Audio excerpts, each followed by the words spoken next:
Parts of Speech is the album title. Dessa is joining the Kane & Company show. That's Call Off Your Ghost. Great tune. Thanks. Hey, interesting story about that song. This is weird. Okay. Yeah, this is really relatable. I love what this song is about.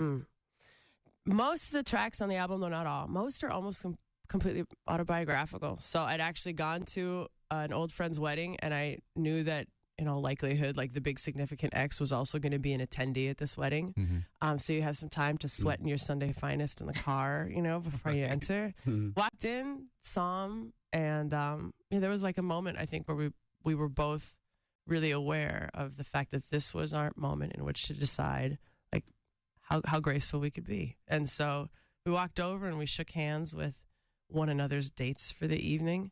And then I think at some point I excused myself to start writing lyrics in the car.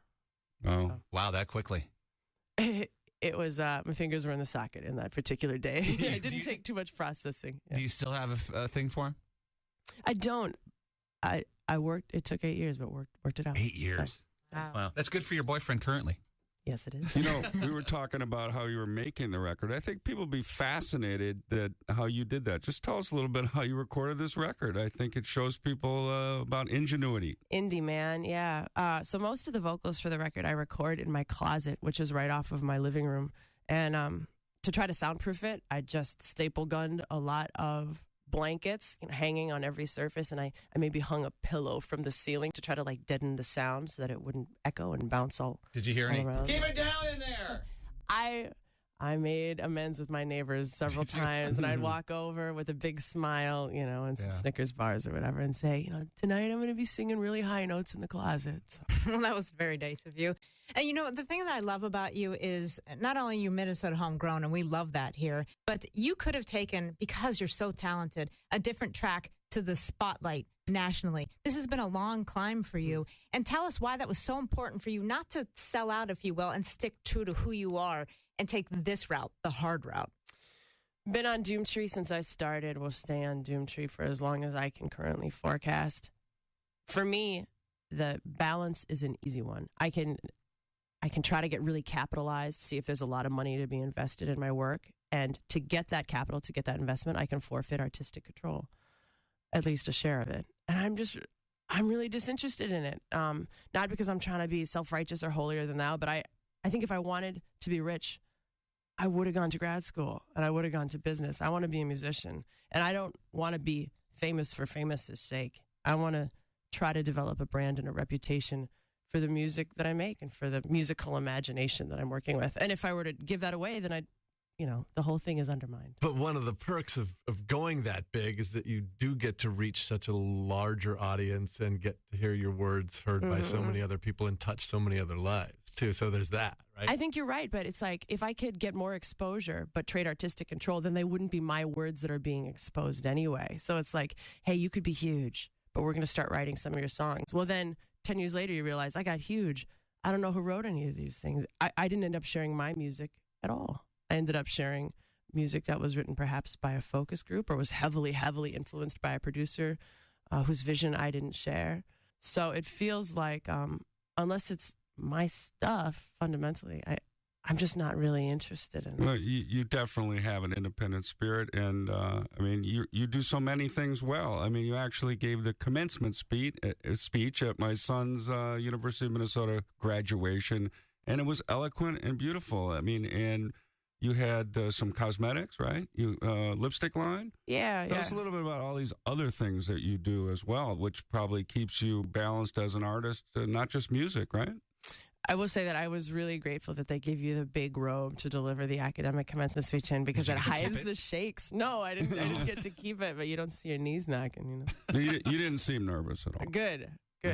Lies and deception. Even though Goldie the gopher was ready to jump on you, I saw that. So I also last year worked with an indie cosmetic house here in Minneapolis to develop a line of lipstick.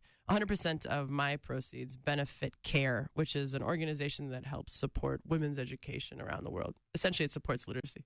And I've always been excited about that because all sorts of unexpected consequences happen when you teach a woman how to read. HIV rates go down.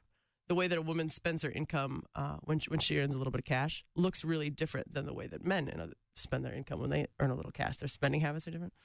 So I was really grateful that the Elixir came up and said, hey, do you want to develop a line of lipstick? Worked with them. And I've been a writer since even before I was a rapper. So I'm continually kind of banging away on a laptop when we're on tour or late at night when we're home, working on a new collection of poetry, which is out in October on Rain Taxi Review of Books, and one more creative nonfiction.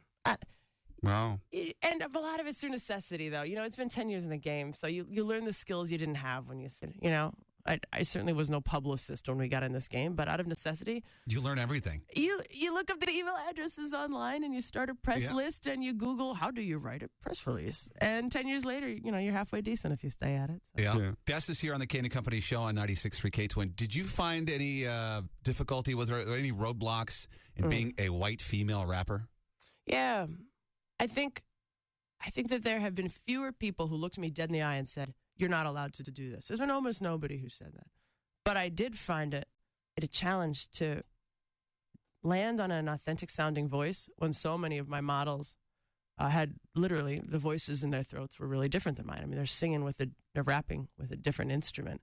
So trying to figure out even how to use the vocal mechanism in a way that didn't sound completely fake and low. Right. That was a challenge. And then I think the hardest part about having been a woman, to be frank, when I was entering the scene, was that somebody you really admired as a musician would say, hey, I think you've got some talent. Let's work together. And it turned out that maybe their interest was more romantic than it was professional. That sounds small, but when all you want is to make this work, it is just like a series of disappointments, and you get really jaded and really skeptical when a guy comes up to you and says, hey, I think you're good at what you do. You go, yeah, right. You got to kiss a lot of frogs, right? And then I happen to be half Puerto Rican, although I look, I'm a very fair-skinned woman. So trying to figure out exactly how to enter music in a respectful way where so many of its most meaningful contributors have been seriously marginalized by mainstream society. And I've ended up with a pretty decent education in Minneapolis public schools. I had two loving parents. Whatever their flaws, they loved the heck out of me. So trying to figure out how to participate in that community in a way that really honors the history of it, I think will be a lifelong challenge. Yeah. Would you say you have a tough girl image? Half and half. I think there's two kinds of tough. One is the kind of tough where you never get hit because you're just beating everybody up. And then I think one is you just take a hit and still stand up. I think I'm the second way. I'm sensitive, but I think I've endured. I've taken my hits. I think you have a cool girl image. I think there's a lot of and what a unique and wonderful role model you are to go into this industry that so often uses lyrics to belittle women, and to do something very different about that and lead your life the way you have. I think you are an incredible role model, and you do have that cool factor about you that I think young girls really dig. I don't want to overthink it because I'm afraid I'll ruin it. So I'll just say thanks. Well, we're going to take a break. You can stick around for 5 minutes, right? Absolutely. Or a little bit. Okay, we'll come back and we'll talk about, you just came out with, but Macklemore also came out and said the same thing about homophobia in rap. We'll talk a little bit about that and the way women are treated in rap. You got it. More with Dessa next on K-Twin.